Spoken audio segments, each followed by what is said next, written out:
No, I could never fit in that. Never get in that at all. This is more like it. Now, what's the whitest thing you know? Whiter than the driven snow, whiter than the whites of your eyes? Sugar. Non-integrated, non-black, sweet sugar. But you see, there is a black man in your sugar. His name is Norbert Rillier. Norbert Rillier in 1846 invented a vacuum pan, revolutionized the sugar refining industry. Now, you have to dig to find that fact.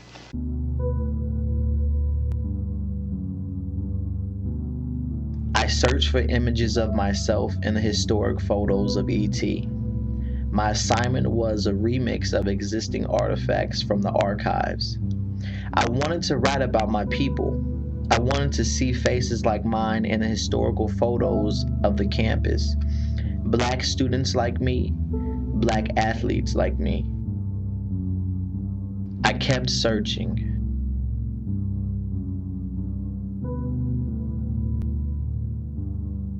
In 1889, William L. Mayo, a pioneering educator from Kentucky, established this teacher training school for the area's white farmers and their children.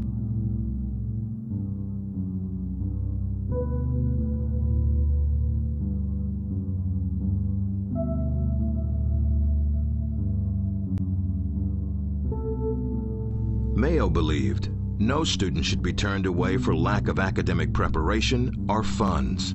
In terms of financial need, Sam Rayburn was typical of the students Mayo's college was designed to serve.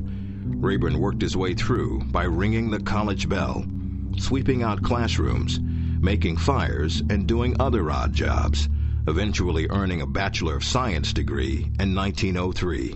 He would go on to study law in Austin, and by 1913 represent this rural district in Washington, D.C.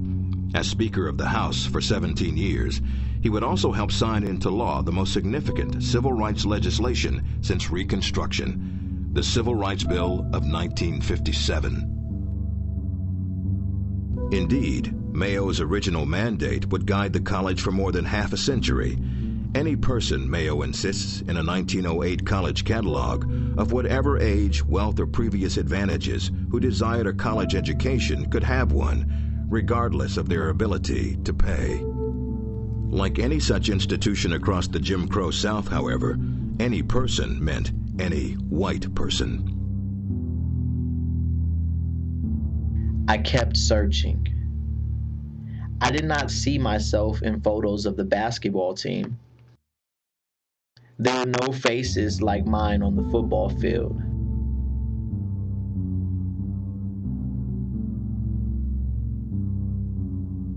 I didn't see myself in the band.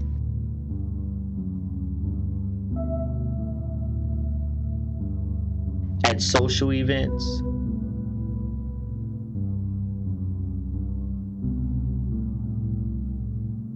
In the classroom.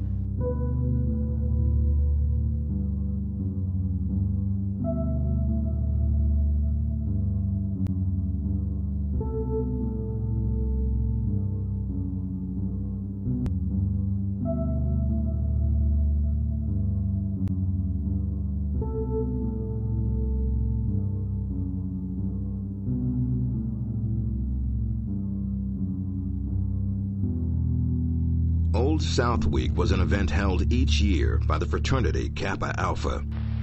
For the plantation owner and his family, it was an aristocratic kind of society. Gentle manners, courtesy, hospitality. Many of the ideas that we still associate with the people of the South came from the days when plantation life was in full flower. The event filled the campus with images echoing all the glory of the era depicted in Gone with the Wind. This, then, was the social organization of the plantation. The aristocratic class of the landowners who had wealth and privileges. Even at the height of the civil rights movement, the event often included mock slave auctions where fraternity pledges dressed up in blackface to play the roles of slaves. This event was finally moved off campus in 1973 when African American students protested and eventually was disbanded altogether. And the laboring class of the slaves, who had little wealth and few privileges.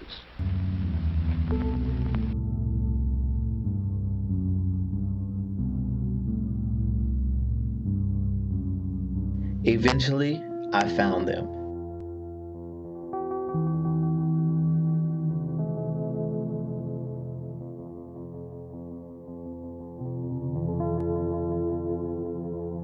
They were in fragments of slave receipts in the library archives.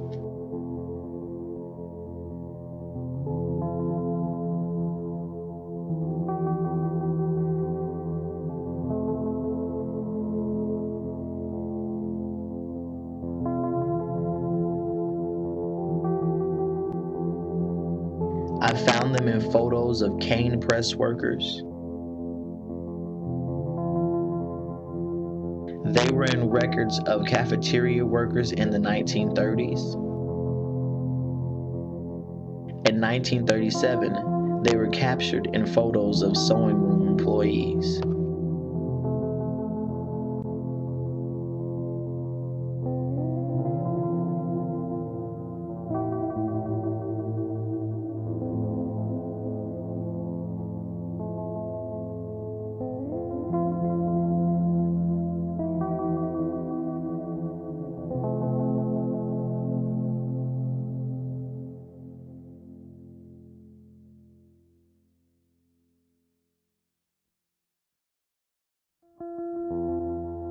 I particularly remember his attitude toward integration of the college, which he announced by saying there would never be any blacks at East Texas State Teachers College. Its advocates expected that the Brown decision would cut through the dark years of segregation with laser-like intensity. The resistance, though, was open and determined. At best, the Brown precedent did no more than cast a half light on that resistance, enough to encourage its supporters, but not bright enough to reveal just how long and difficult the road to equal educational opportunity would prove to be. Velma Waters applied for enrollment 4 times before she was finally admitted. As a small child, Velma Waters would walk across the campus of East Texas Teachers College to bring her father his lunch, where he was employed as a laborer on the WPA project. But she could hardly hope to grow up and study at this whites-only state-supported institution of higher learning in her hometown of Commerce, Texas. But when we come, we couldn't go to school here. When I was at that time, we could only work for the university. We couldn't go to school. As Derek Bell insists, whites may agree in the abstract that blacks are citizens and are entitled to the constitutional protection against racial discrimination. But few are willing to recognize that racial segregation is more than just a series of quaint customs that can be remedied effectively without altering the status of whites. What is prejudice, and why does it exist? What do you think? Velma Waters was the first African American to enroll in classes and attend East Texas State University. Family and neighbors like Maydell Pennell and her children would soon follow. In the case of Brown versus the Board of Education, Derek Bell insists, as in the abolition of slavery, there were whites for whom the recognition of the racial equality principle was sufficient motivation. But as with abolition, the number who would act on morality alone was insufficient to bring about the desired racial reform. East Texas State University recruited John Carlos from Harlem in 1966, just 2 years after this rural teachers' college began the process of desegregation, and 1 year before Dr. Carlos would join Tommie Smith on the medal stand at the 1968 Olympics, raise a gloved fist in black unity and solidarity, and then to history. He didn't expect to find in Texas the racial issues he was seeing elsewhere across the South.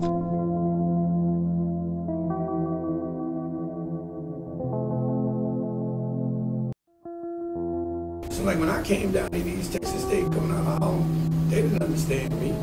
You know, they didn't understand what it meant for me to walk to walk off a plane and walk in and see, white restroom, only black restroom, and then walk in the white restroom, look like I could fry some eggs on the floor because it was so clean, and then walk over 25, 30 yards and see the black restroom. There's paper, water, gnats flying around. I said, whoa, I know that's not the way we live, because that's not the way we live in my house.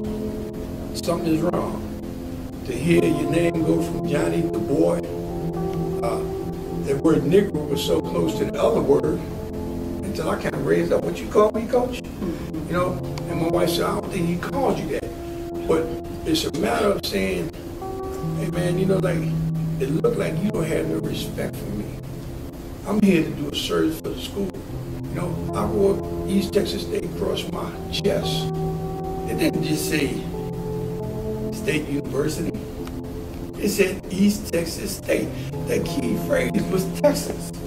No matter where I went, I represented the state of Texas. That's like me going to represent America in the Olympics. And I come home, does America represent me? I don't think so. So now, when I go and run with East Texas State on my chest, and I go to the state capitol and walk in a bar to buy a beer, and they tell me, boy, we don't serve your kind in here. Or use the N-word, get out of here. It kind of make me say, something is wrong. And somebody's got to have the gumption to step up and let people know.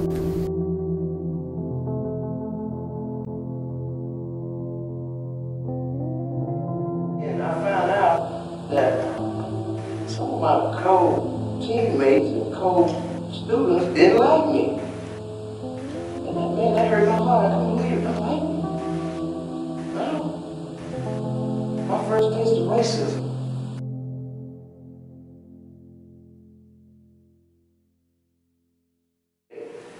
But there was a tunnel under the highway, so after practice, we'd have to run from the football field, stadium, to that tunnel, because there comes a pickup truck with guys in the bed of the truck, white guys with bricks, running saying, get the nigga. So then it's like, well, dang, who are these people? What did I do? I mean, who are these folks? Decades later, I found myself. I know the struggles aren't over. I know their struggles are my struggles. My struggles are theirs. I search the archives and I wonder, what did this mean for me? For my people? For those missing African American faces? For those there?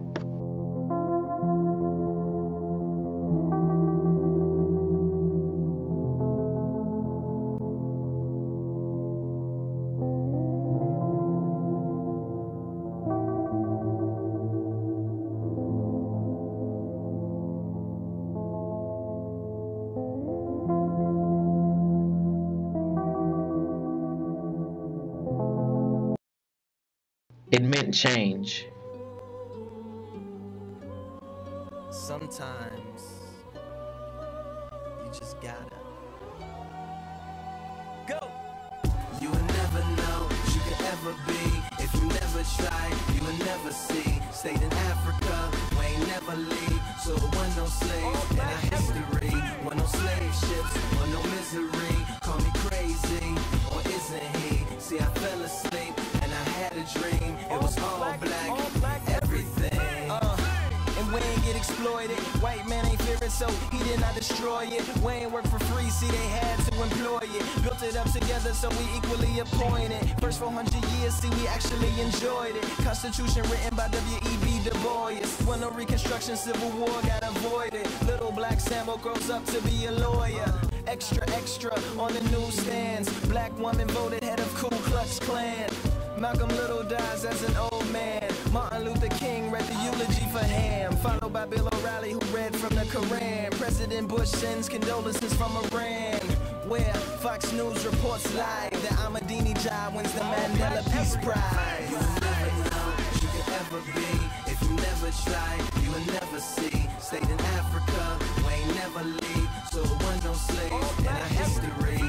It meant opportunity. No misery. Call me crazy, or isn't he? See, I fell asleep and I had a dream. It was all black, everything. And it ain't no projects. Keeping it real's not an understood concept.